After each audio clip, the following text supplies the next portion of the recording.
Hello everyone, I am Shishir Gupta, and in this talk, I am going to present machine transfer testing by pathological invariance. I started this work during my summer internship at ETS Zurich back in 2019. This work is done with Penjia He, Clara Meister, and Jiandong Su. So before I go further, let me give you a brief overview of what we did. We created a tool called PatInf for validating machine transfer software. The main intuition behind PatInf is that sentences with different meaning should not have the same translation. So we basically try to generate sentences which have different meaning but the same translation, and hence marking them as translation errors. Now, sentences with different meaning can be of two types. One is shown on the left and one is shown on the right. The pair on the left are completely different, and hence it is very improbable that they would have the same translation. However, the pair on the right has only a difference of one word, which makes them quite probable that they might have same translation for some translation software. Now the first question is, why do we need to find translation errors?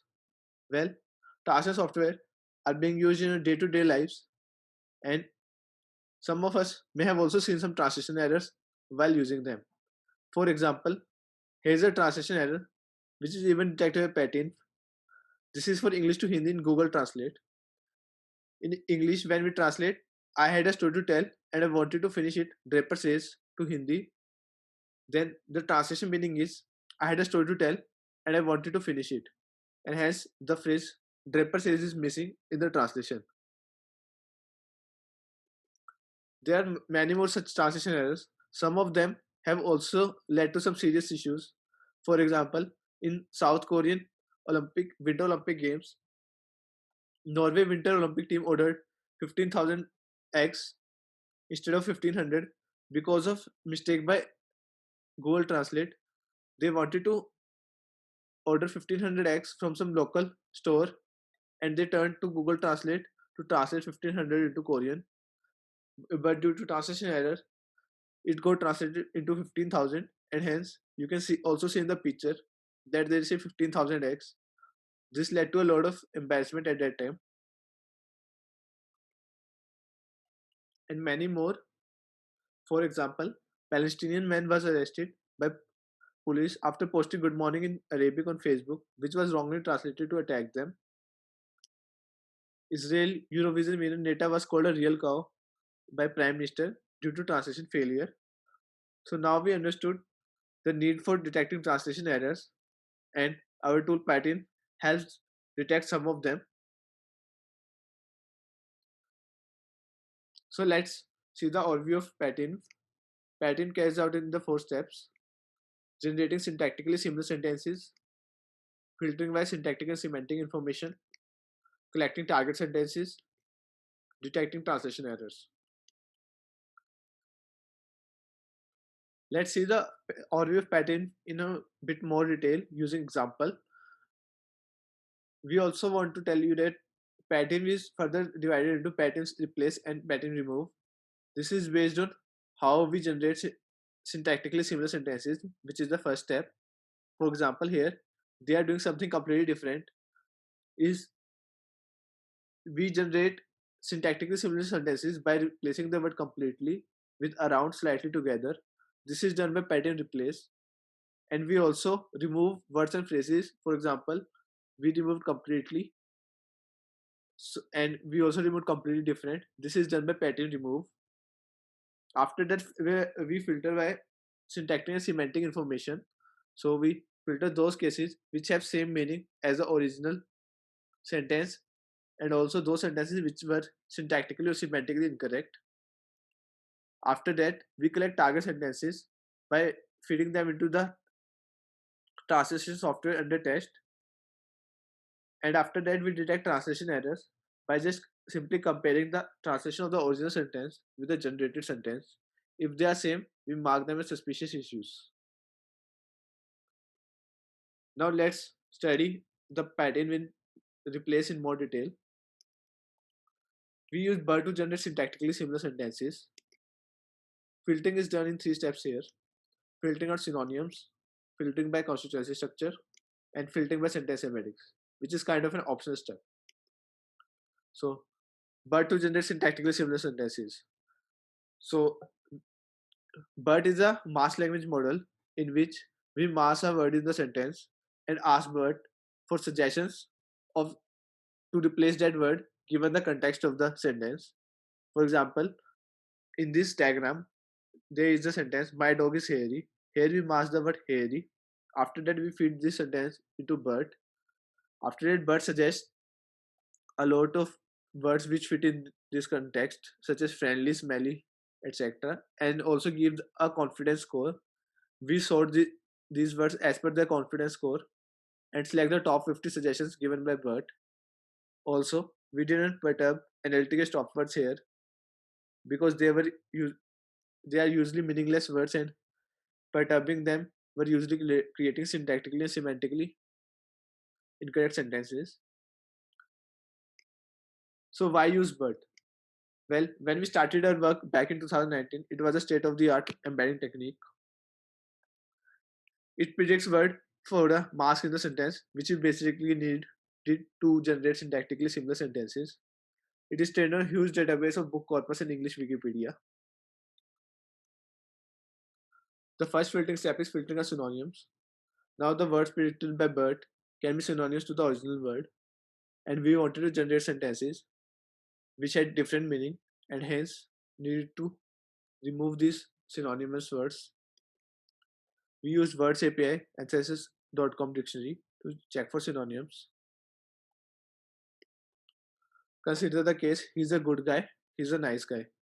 Both can have the same translation and both will be correct, and hence it will become a false positive for us, and hence we need to remove it. The second step is filtering by constituency structure. Now BERT can generate syntactically or semantically incorrect sentences. To check for syntactically or semantically incorrect sentences, we checked if distance between the constituency structure of original sentence and the generated sentence is greater than 1. If it is greater than 1, then we filter out such case because then it is very probable that the generated sentence is semantically or syntactically incorrect. The example of a constituency structure is shown in this diagram. For the sentence, I put the book in the box on the table. It is basically parsed, and noun phrase, verb phrase are created as a tree in this diagram.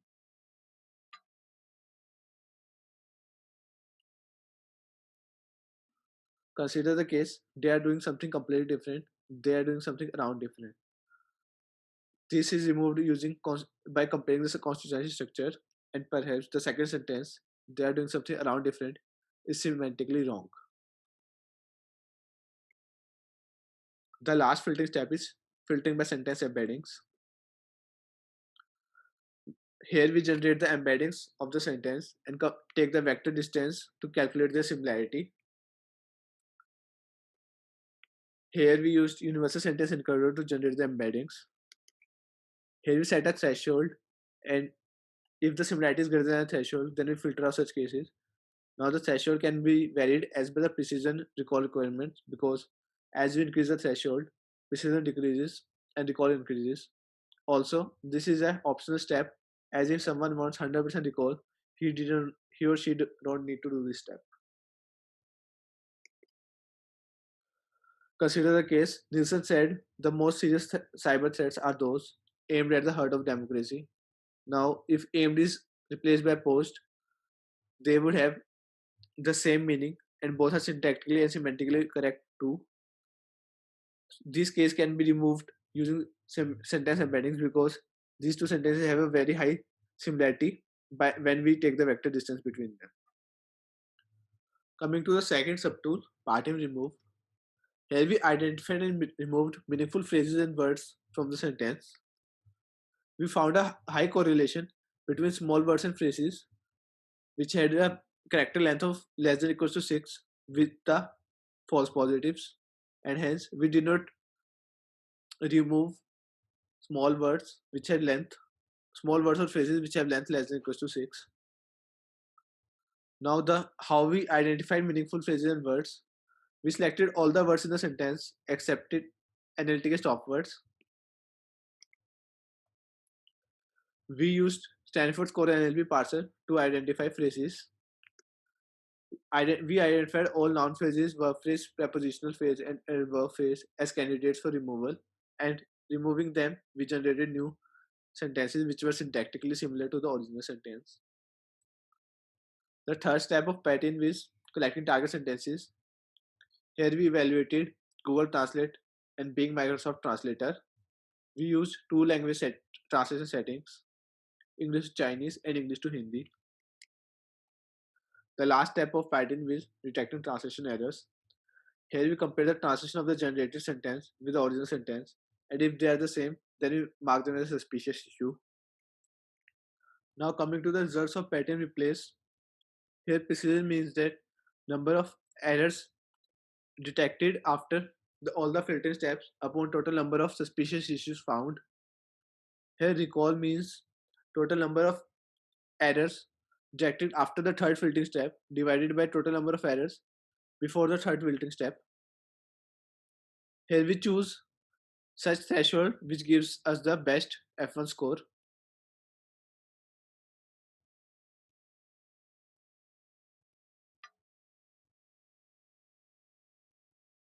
These are the precision versus recall trade-off curve.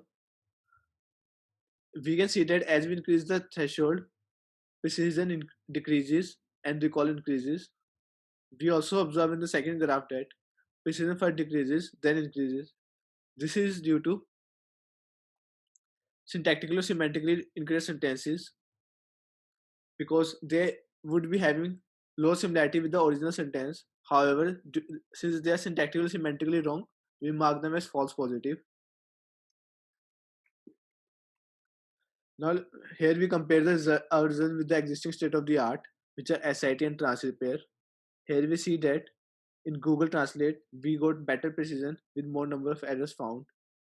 For Bing Translate, we were able to get more number of errors with comparable precision with the SIT and Transrepair. These results are for English to Chinese only because the results for SIT and Transrepair were only available for English to Chinese.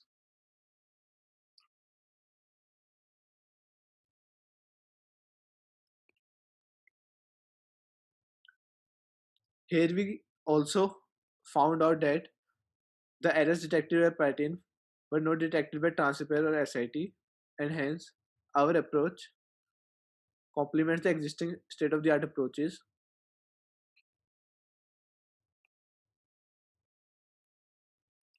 This is an example of error detected by pattern. Here, in the source sentence, meltdown is replaced by development, and when we use Google Translate to translate them from English to Hindi, the translation meaning does not match any of the source or generated sentence.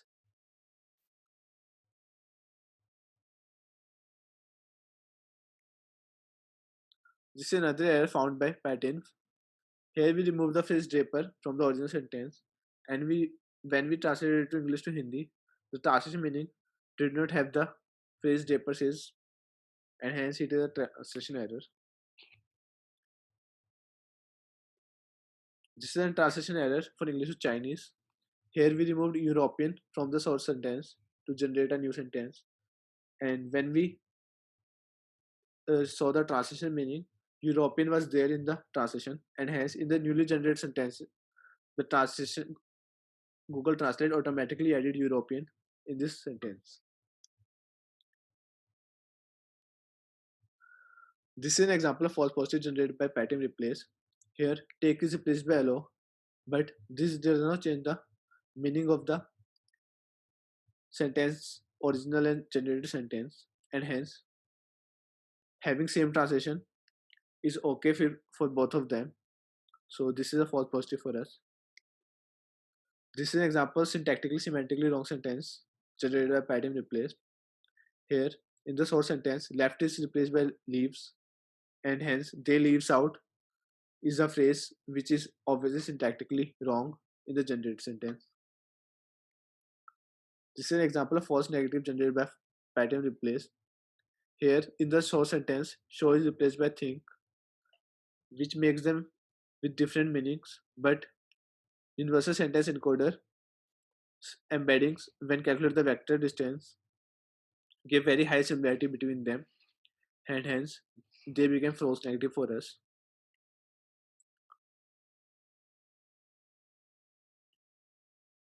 This is an example of false positive generated by pattern remove.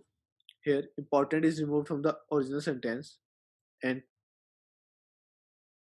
since the translation meaning is similar to the source sentence and the newly generated sentence is syntactically wrong, we consider it as a false positive. We have released our complete code on GitHub for further research. You can go and check it out.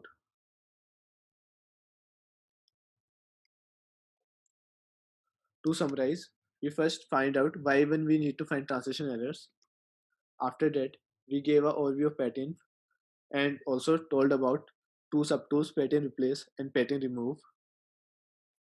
After that, we compared our results with the state of the art and found that our approach complements the existing state of the art approaches. After that, we gave various examples of errors detected by pattern. We also gave examples of false positive, false negative, etc. detected by pattern.